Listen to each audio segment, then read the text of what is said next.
Aujourd'hui, on s'intéresse à 3 outils fondamentaux en TP d'électricité à leurs limites. Le générateur basse fréquence, ou GBF pour les intimes, l'oscilloscope et la plaque Cisa. Pour réussir à percer les mystères de ces 3 instruments, on va utiliser par 2 fois un montage à base de diviseurs de tension, et il faut donc s'assurer d'avoir un allié en la personne de la boîte de résistance à décade. Mais ces résistances donnent-elles vraiment ce qui est indiqué sur les boutons ? Vérifions. Avec cette première boîte, on voit que l'ohmmètre a toujours branché hors circuit, car il envoie son propre courant dans la résistance, mesure la tension correspondante et fait le rapport. Donc si un autre générateur envoie du courant, il va complètement perturber la mesure. L'ohmmètre donc indique des valeurs totalement cohérentes avec les boutons, 110, 210, 220, 320, 330 ohms respectivement. En revanche, pour la seconde boîte, même si le bouton des dizaines semble fonctionner correctement, celui des centaines est, pour le moins capricieux. La première résistance du groupe est faussée et ne vaut pas 100 ohms, ce qui décale d'autant toutes les suivantes. Cela renforce l'idée qu'il ne faut jamais faire confiance à ce qui est devant vous, mais constamment essayer de mesurer et vérifier les valeurs par diverses méthodes. Bref, maintenant qu'on est sûr des résultats de notre boîte de résistance, on va prendre la première, on peut s'intéresser au GBF et à la mesure de sa résistance interne. Si on modélise notre GBF sous la forme d'un générateur de Thévenin, il est constitué d'une source idéale en série avec une résistance interne RG que l'on souhaite estimer. Ainsi, si l'on branche une autre résistance R connue aux bornes du GBF, alors la tension mesurée aux bornes du GBF ne sera qu'une fraction de la tension de la source idéale, fraction d'autant plus faible que la résistance R est faible et donnée par la formule du diviseur de tension. Ainsi, si l'on arrive à mesurer la valeur de la tension U aux bornes de la résistance, de même que celle de la tension E du générateur idéal, on a gagné. Mais au fait, comment mesurer E ? Eh bien, tout simplement en enlevant la résistance R, en la débranchant, on a un circuit ouvert, donc une tension nulle aux bornes de RG, qui n'est parcourue par aucun courant, et la tension aux bornes de sortie du générateur correspond bien à E. Au passage, notons que pour fonctionner, on a besoin d'avoir un voltmètre en mode AC, avec A pour alternatif, puisque le générateur basse fréquence produit, comme son nom l'indique presque, un signal de fréquence non nul, donc alternatif.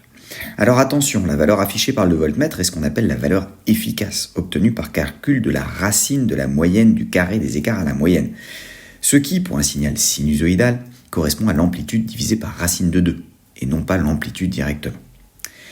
Mais comme la relation du diviseur de tension est valable à tout instant, elle est notamment valable lorsqu'on passe par le maximum, soit quand on a l'amplitude des deux signaux, et en divisant de part et d'autre par racine de 2, on fait apparaître la même relation sur les tensions efficaces. Bref, en utilisant une résistance de 100 ohms en entrée, on voit que la tension passe de 7,35 volts à vide à 4,96 avec la résistance, soit une résistance interne calculée de 48 ohms. D'ailleurs, si on se place avec une résistance de 50 ohms très proche de la résistance interne, alors on observe bien une diminution d'un facteur presque 2 de la tension en passant de 7,35 volts à vide à 3,735 volts avec la résistance. Soit après calcul, on retrouve une résistance interne de 48 ohms, un tout petit peu plus, cohérent avec l'indication sur le générateur, le fameux output 50 ohms.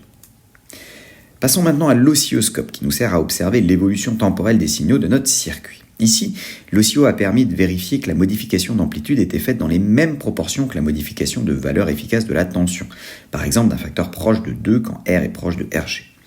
Mais cet oscilloscope n'est pas non plus omniscient. Déjà, pour qu'il marche bien, il faut toujours qu'il soit placé en parallèle de la tension à mesurer et jamais en série avec quelque dipôle que ce soit.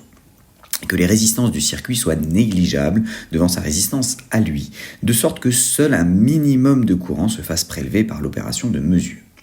On va donc essayer ici de trouver comment tirer parti de sa structure interne. Déjà, on va faire l'hypothèse, qui sera justifiée dans des cours ultérieurs, que la capacité supplémentaire de l'oscilloscope est négligeable dans notre situation avec un signal sinusoïdal à 1 kHz, de sorte que ce dernier soit équivalent à une simple résistance d'entrée RE.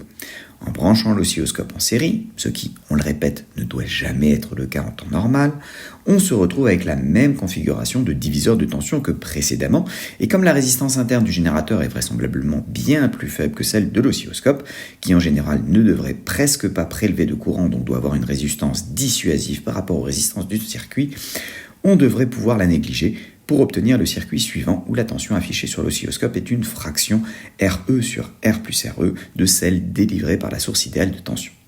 À nouveau, si on prend pour grand R une résistance proche de RE, le rapport vaut RE sur 2RE, soit 1,5.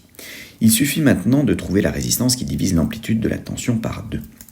A noter que la mesure directe de la tension du générateur se fait en prenant R égale 0, soit en le remplaçant par un fil, ce qui branche l'oscilloscope directement en parallèle du générateur. Et on trouve bien qu'une résistance de 1 mégohm permet d'obtenir cette division par 2, d'où une résistance d'entrée de 1 mégohm environ pour notre oscilloscope. Intéressons-nous à présent à la plaque SISAM. On va lui brancher le GBF dessus directement pour observer le signal résultant. On commence toujours par réfléchir au temps total d'acquisition nécessaire pour observer le phénomène voulu. Ici, on met un signal à 5 kHz, donc 5000 oscillations par seconde. Pour avoir environ 5 oscillations, soit 1 millième du nombre sur une seconde, il faut donc prendre 1 millième de seconde, soit 1 milliseconde. Il ne faut pas oublier non plus de régler le déclenchement pour que l'image ne saute pas trop à l'écran, c'est-à-dire que le zéro temporel soit toujours ici lorsque le signal dépasse 0 par sens montant. A noter que si le nombre de points est sous-évalué, il peut sembler apparaître des motifs qui n'existent pas en réalité. Ici, on prend 2000 points sur 100 millisecondes, soit 500 oscillations, ce qui ne fait que 4 points par période. C'est bien trop peu pour l'avoir correctement et on a l'impression que plusieurs tracés se superposent alors qu'il n'en est rien. Comme il y a presque exactement 4 points par période, tous les 4 points reviennent presque au même endroit et votre cerveau relie mentalement les points pour faire apparaître ces motifs qui n'existent pas. Si on multiplie le nombre de points par 10, on voit bien qu'il n'en est effectivement rien. Regardons à présent une autre limitation, la limite d'échantillonnage. On peut se dire qu'il suffit de mettre beaucoup de points sur un minimum de temps, sauf que la plaque SISAM est limitée à prendre un point toutes les 0,1 microsecondes. Et c'est déjà pas mal. La TIS Pro va donc d'autorité ajuster votre nombre de points quand vous lui demandez de faire des acquisitions trop rapprochées. En passant en mode permanent, attention à pouvoir en sortir avec la touche échappe, on peut essayer de régler rapidement l'amplitude du signal donné par le générateur. N'oubliez pas le réglage du déclenchement qui vous permettra d'éviter que le signal ne saute constamment selon l'axe horizontal. Si l'on zoome par 2 fois sur la zone du maximum, on se rend compte que les points de mesure ne sont pas placés n'importe où. Ils se déposent forcément sur des marches de taille environ 5 mV, c'est-à-dire qu'il n'est pas possible d'avoir une mesure plus fine qu'à 5 mV près. L'effet est d'autant plus marqué que le signal observé est de très faible amplitude et donc que les 5 mV représentent une fraction de plus en plus grande de l'amplitude. Dans ce cas, il faut, par un clic droit sur la voie choisie, changer le calibre pour l'adapter au signal. La règle est que, quel que soit le calibre choisi, il y a 2 puissance 12, c'est-à-dire 4096 marches de tension disponibles. Sur les 20 volts qui vont de moins 10 à plus 10 volts, on retrouve les 5 mV précédents. Sur le calibre moins 5 plus 5, il y a moitié moins d'amplitude, donc des marches moitié moins grandes de seulement 2,5 mV environ. Si l'on descend au calibre moins 0,1 volts, on gagne un facteur 100 par rapport au calibre moins 10, donc des marches de taille 50 microvolts seulement.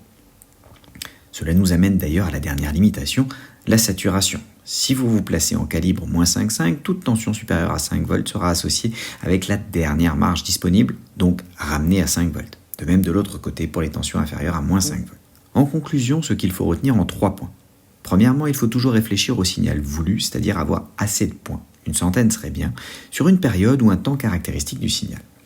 Néanmoins, pour les signaux à haute fréquence ou les phénomènes particulièrement rapides, on risque de se heurter à la limitation en échantillonnage temporel avec un temps minimum entre 2 points de 0,1 microseconde ou 100 nanosecondes.